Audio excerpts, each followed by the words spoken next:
Have you seen the Marvels, Nick? I'd assume not. I think he just starts laughing. No. I mean, no one has seen it. That's the point. Why would it? Oh my God. You can't pay me. Like, I could not be like Gary or Az or any of those guys. Like, you couldn't pay me to watch it. I don't care. It's so fucking terrible. Yeah. I should watch it for content, but I've gotten to the point where I don't want to give them my money. I won't do it. I wanted to hate watch Rings of Power, but I was like, you know what? No, I'm not giving them the numbers. I'm not giving them the numbers for new Doctor Who. I'm not doing it. They need to fucking learn. And the way they learn is you don't give them money for their shitty products and then they stop making them. They probably won't, but at least they'll be bankrupt. Real quick, this is my alt channel, and my main channel is in danger every day of getting banned as a result of talking with these amazing people very candidly. So please do me a favor and subscribe down below. Helps me out a lot. Get the hell on it, doggone it. Yeah. So the Marvels came out, and to everybody's surprise, it bombed at the box office, which is strange to me. I had some added anxiety just on the off chance because Critical Drinker wanted me to join his show the other day. And I was like, man, I was at the gym and whatnot. But I got this like sneaking feeling that I was going to get invited to FNT and they were going to tell me to watch Marvels. And I'm like, bro, please, God. And this is like the 1 in 1,000 chance that this happens. I'm like, man, I really don't want to watch that goddamn movie because I can't deal with this.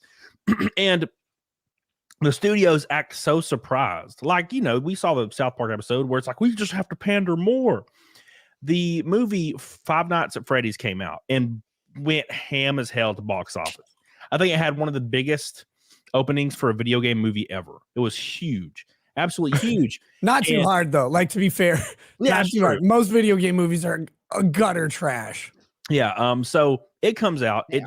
It takes the world by storm, and it's because the director himself said this movie was made for the fans. It's not made for everybody. It's made for the fans of Five Nights at Freddy's. That's what we wanted to do. And I'm so shocked that strategy worked. Okay. Because it seems completely outlandish nowadays that people would think that making just a movie for the fans of the actual series itself would do well. And it did. So the Marvels, though, on the opposite end of the spectrum, you have Disney, you have Marvel, and they're like, they'll release statements before their shows or movies that come out. And they're like, this show and or movie is it's kind of close to the source material, but we also had our story to tell. They always say we have our story. What the hell do you mean your story? You have 2 writing credits on a sitcom in 2014. It's the fact that you're just like a Asian lady. That's the only reason why you're here. And hey, they got a lot of life to describe stealing takeout from dumpsters. So they say we have our story to tell. And if you're not okay with our forced diversity in the narrative, then you're not fans of ours and you're not welcome. And so right then you alienate your actual fans that already exist, the people that were a shoe-in to give you profit, you alienate them. And then the people that said they wanted this in the first place, the people on Twitter with pink hair, they weren't going to see your movie anyway or buy your products. It's like people with pink hair are shit. Yeah, I know, they're really stupid. I fucking hate those people. Yeah, I don't understand why anybody would go with pink. To be fair, but there's so many other things you could do, especially when they do like the tips of their hair. It's even gayer. But says box office bomb. The Marvels opening to $47 million in new low for Marvel Studios, which is less than like The Flash, less than everything else, and it already was doing bad. Yeah. It's over. And it's funny, I think from what I remember, the first Marvel movie with Brie Larson actually did decent. Right? Yeah, it did. I think it hit $1 billion, didn't it? It was one of those ones that just did ridiculously well. I think because it was the first one, but people left disappointed. Yeah, because they didn't realize. Well, I think it came in right before all this gay stuff. Like it came in right before all the gay stuff, and this was. I didn't realize it was going to get so gay so quick either. And at the time I was at AfterBuzz and I was doing Marvel TV Weekly, Marvel Movie News, and Marvel News Daily. I was covering like every fucking thing Marvel. So I had to go see it. And I remember leaving the theater thinking like, what the fuck did I just watch? Like, why was that so bad? And then I watched it again and I really had to like think about why I hated it so much. And it was because the writing was terrible, because they did cram the whole feminist thing down your throat in a really obnoxious way. They also I got things Made- crammed down feminist throats. That'll probably make them a lot less fucking insufferable. Yeah, for sure. That's such a good idea. That's what we should I'm do. just We talking should about start- bananas. What you guys are doing. It's bananas. wild. Oh, obviously. They Yeah, don't have but cramps. They're less angry. But yeah, they made the character so unlikable. She Yep. was so stiff. You didn't care about her at all because the writing was so terrible. The acting was so stiff that I left and I was like, I just didn't give a shit. yeah. And basically what they did is they took a male character and they just cast a female in it. And that's that you could Annette Bening. Yeah, you can make women characters great. It's just There are. they'll just write them Plenty of them. completely. They'll just write them masculine, and it's like no one wants that. Like masculine women suck. Not even women like masculine women. They like feminine women. Like that's what women actually like. It says right here that in the movie Brie Larson's joined by Iman Vellani, which apparently everybody is saying is the only reason the movie was like decent was because that girl like seemed fun and like she was having a good time in the actual movie itself. And the thing with Nia DaCosta. So Nia DaCosta is the director of this movie. And this is the weird and they keep touting that she was the first black director. And like you have to read the rest of that statement. It's the first black director of an MCU film. And I'm like, yeah, okay, that's like you're narrowing it down a lot to get that sweet ESG Gibbs of an MCU film. I read it when the first time I read it, I thought it was of a film. And I was like, weird. I don't think that's true, but it was an MCU film. And I'm like, oh, you're just really narrowing down the pool just so you can say she did the first thing. And why did it take them so long? I think that's what we should all be asking. Yeah. Marvel Studios, why did it take you so long to let a beautiful black woman direct a movie? And why, when you let her direct a movie, is it the first one to fail so fucking bad? Have we seen what she looks like? Is she beautiful? I think they just Zia. I said she was black and a woman. Sorry. Of course. Yeah, she's beautiful. Yeah. That's my bad, obviously. Wow. Oh my racist. God. Cancel Zia. Does she look like a rotting grape tomato? What does she look like? Oh no. Put it up. I want to see. It's here. I will bring it up. We'll bring it up in a second. But real quick. So if you look at her actual credits, by the way, Disbrew's in the chat. I love you, dude. What's up, Disbrew? Hey, I mentioned earlier, I may need some voiceover for a fat shaming for someone. And he has the perfect yeah, so Don't feel attacked at all. Not at all. Everything's fine. everything's fine. I'm not going to eat pie in the shower later crying. It'll just make your diet better. So look at these previous writer credits, by the way. So this person, Nia DaCosta, Candyman. So Nia DaCosta directs a huge MCU film, which is following a $1 billion MCU film, the first one, right? So that being said, look at the writing credits. This is what I see a lot when I see a female Asian director or a female director for an MCU film or any film that kind of is in this like Disney, this Disney universe, I guess. I always go and look at the writing credits, and there's like a handful, and only one of them is anything anybody knows about. And I'm like, how the hell did they get signed on to do an MCU film? It's so strange. It's almost like they were giving it as charity. You know what that reminds me of? Or they stole it. That looks like a great film. Let me get that real quick. Or welfare, maybe. You just look in the backyard and they just have 900 films in their backyard. You're like, oh, you bastard. There's a picture of that. You ever seen that picture? And it's like 1,000 boxes just stacked up in a guy's backyard. I'm like, I wonder who lives there. But there's like a short, something called Little Woods, a podcast series, and then Candyman. The new one that everyone remake. hates. Yeah, I was going to say that was in 2021, which means I bet you it was awful. Yeah. And then all of a sudden the Marvels, I'm like, what? How did this happen?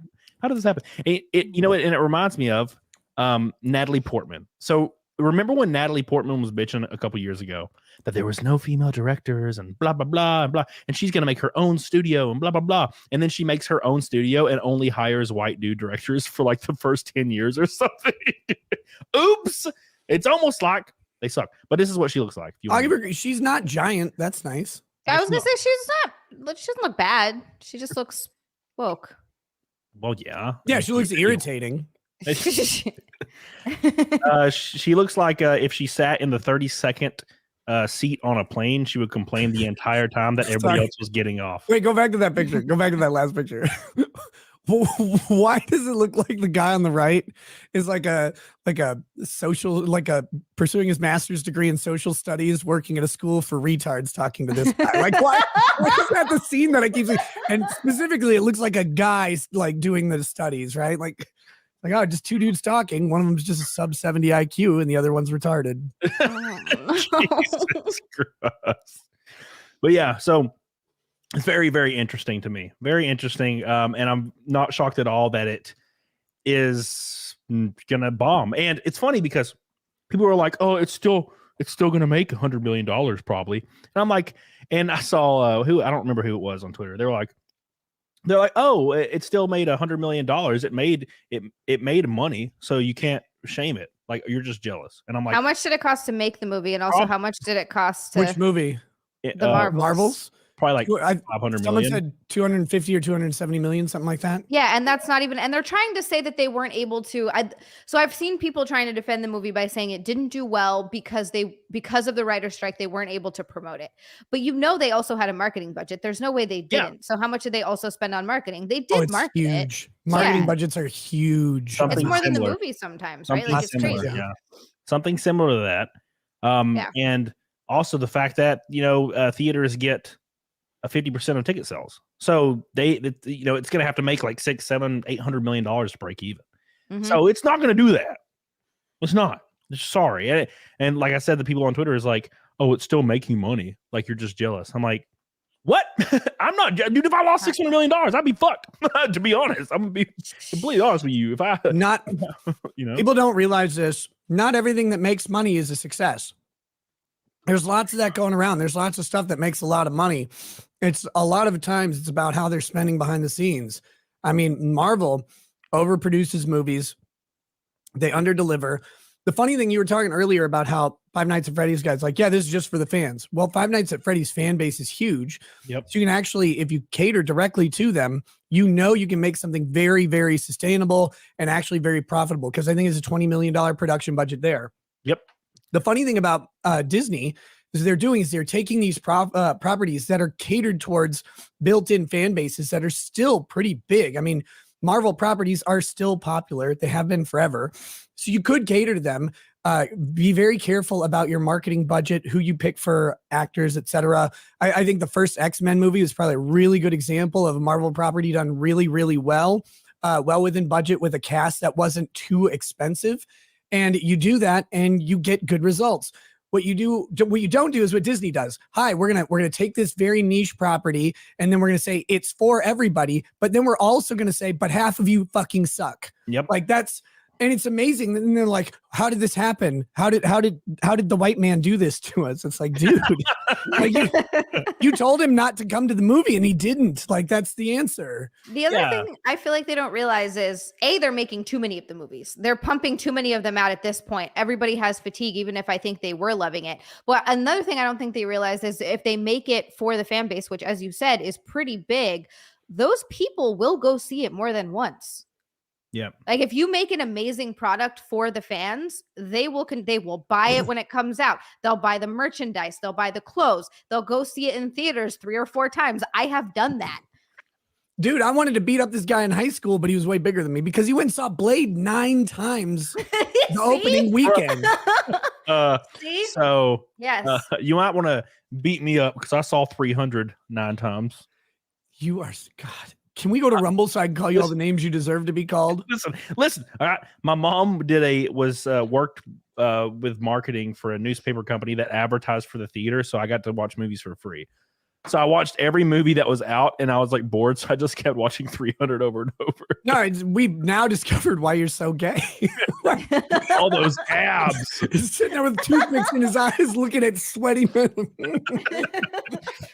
It's like his aim was unwavering. I'm like, oh my God. It's like, I wish he would waver it on my face. this explains so much. Why were all their abs so shredded? Did you see their workout regime? It was ridiculous. Yeah, they've also been working out since they were 4, so that might have something to do with it. And if I remember right, like they put out that thing that all of the actors in the cast had to attend the like boot camp with basically like the guy from fucking Bring It On, but for men. He's sitting there just shaming them, making them do like 13 hours of heavily intense workouts every day, and they didn't get to eat. Just like do more crunches. That sounds great. Can I go do that for a couple of months? Yeah, that's what I'm gonna do. You need more than that. Let's do that. I'm gonna go ham. I'm gonna have 300 abs. And when I get down to 300 abs, I'm just gonna wear the fucking sash and the freaking thing everywhere. And might as well. I would love to see that in the grocery store. I'd love to just see a fucking shredded Cody and the whole full-on 300 armor walking through the grocery store, just buying chicken breasts and broccoli. Your boy Low Watermark just dropped 50 I subs. see it. Yeah, I was about to pull 50 that subs in the chat. I don't even know how much that costs, but it's insane. Thank you. It said Infrastructure Investment and Jobs Act, Nick SEC 24220. Chris Y sent that link. I'll post in the private chat for you. Thank you, Chris Y. Appreciate you. And Low Watermark dropped 50 memberships. I don't even know what that is. Like I don't even know how much that costs, but I'm sure it's freaking maxed. They're still spamming the whole chat, hammering them all out. It's just everywhere. It's like I gotta look for people to give this to. There's only 33 viewers. $250. Damn. Sorry, my voice hurts tonight. I'm gotta shit on everybody. In front of God and everybody. Jeez. Me over here feeling bad about myself. Nick's like, oh, all 3 viewers. I'm like, oh wow. Shit. Look at that. I can make it worse, Camelot. Just looking at my 12 gauge that I keep there for protection, you know. Like, man, look at that. Look how shiny that is. I want it. Thank you, Low Watermark, for the giant support. You insane man, you. I appreciate it. Thank you. Doing a lot for you, boy, lately, and I don't deserve it at all. So I appreciate that. You're goated, man. Goated as hell. But hopefully this Marvel bomb, and I'm not going to say it because I mean, look at Disney. I feel like there's something behind the scenes. Like, is it money laundering? Like, what's going on to make them intentionally make terrible decision after terrible decision? And they know it's going to fail. Like, there's no one sitting in these executive boardrooms saying we're going to make so much money. Like, they know. Like, so what are these conversations behind the scenes about? What are they talking about? Well, and I can't figure out what the end game is. So they do the thing, they lose a bunch of money, they make like 10% of the population who's super hardcore happy, 50% are pissed off, the other 40% are completely indifferent. So what's the point? What are we doing all this for? Yeah, it doesn't make sense. I don't understand. And like Nick said, they'll always release a statement a week or two before the movie comes out saying this movie isn't made for white men. And I'm like, well, there goes 85% of your demographic that watches movies in theaters. Yeah. Have you been to a comic shop? I mean, yeah, 85% is a low number if you go to a comic book shop. Jesus. Yeah. No, I'm not going to say that joke. There's like 14 white dudes playing Pathfinder, and then there's one black dude with Down syndrome that is just there because his brother's there. That's it. Like, you know what I'm saying?